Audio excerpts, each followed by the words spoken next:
Hello बच्चों, आइए प्रश्न को देखते हैं। तो प्रश्न में दिया है सामान्य अवस्था में हाइड्रोजन द्विपरमाणुविक अणु के रूप में क्या होता है। आइए मुख्य अवधारणा की चर्चा करते हैं। मुख्य अवधारणा।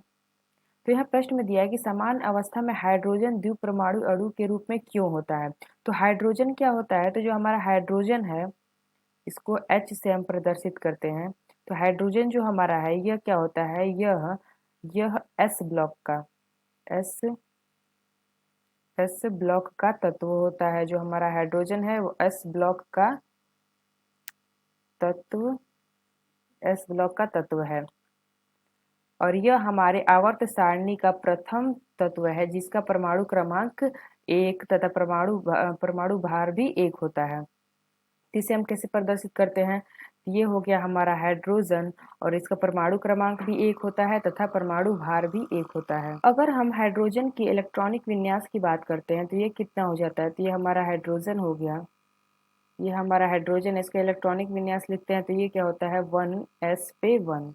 ये हमारा इलेक्ट्रॉनिक विन्यास है। तो इसके कोष में कितने इलेक्ट्रॉन है, इसके कोष में 1 इलेक्ट्रॉन है। तो हमें पता है कि किसी परमाणु में, अगर हमें पता है किसी परमाणु में क्या होते हैं 2 या 8 या 18 या 32 इलेक्ट्रॉन होते हैं, जिसमें 2 8 18 32 इलेक्ट्रॉन होते हैं, वह क्या होते हैं परमाणु अस्थाई परमाणु या अस्थाई अवस्था को ग्रहण करते हैं। तो जिसमें 2 8 18 32 इलेक्ट्रॉन होते हैं वो क्या करते हैं, इलेक्ट्रॉन होंगे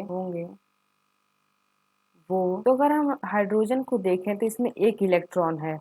तो ये हाइड्रोजन है, जैसे कि हमारा एक हाइड्रोजन है, इसमें क्या है, इसमें 1 इलेक्ट्रॉन है। तो अगर इसमें एक इलेक्ट्रॉन है तो इसमें कहीं से और से 1 इलेक्ट्रॉन हमें मिल जाए तो हम यहाँ ले लेते हैं कि एक परमाणु पे ही एक और परमाणु मिल जाए, उस पर 1 इलेक्ट्रॉन मिल जाए। तो यहाँ पे इलेक्ट्रॉन कितने हो जा रहे हैं, यहाँ पे इलेक्ट्रॉन 2 हो गए। तो यहाँ पे हमें 2 इलेक्ट्रॉन मिल गए। तो ये हमारा क्या होगा, दो इलेक्ट्रॉन की अवस्था होगी। तो यहाँ पे परमाणु स्थायी अवस्था क्या, अगर इसका हम कराते हैं तो ये हमें क्या हो जाएगा, यहाँ पे एक हाइड्रोजन है, इसका 1 इलेक्ट्रॉन है और ये एक हाइड्रोजन है, इसका 1 इलेक्ट्रॉन है। तो यहाँ पे क्या हो रहा है, यह सहसंयोजी बंध द्वारा जुड़े हुए हैं, यानी कि यह सहसंयोजी बंध द्वारा जुड़े हुए हैं। तो ये जो यहाँ पे क्या है, यहाँ के 2 इलेक्ट्रॉन है, 2 इलेक्ट्रॉन है।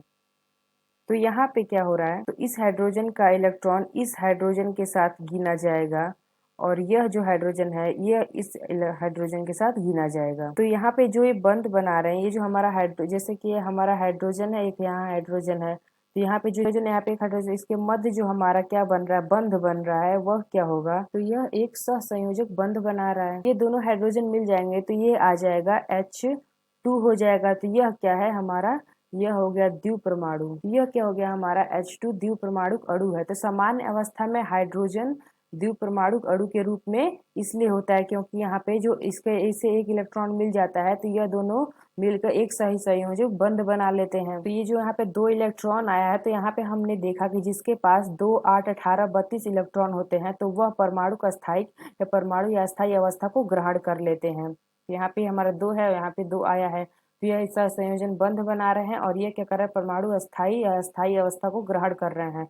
यह द्विपरमाणुविक अणु हो जाएंगे। तो हम कह सकते हैं सामान्य अवस्था में हाइड्रोजन द्विपरमाणु अणु के रूप में होता है।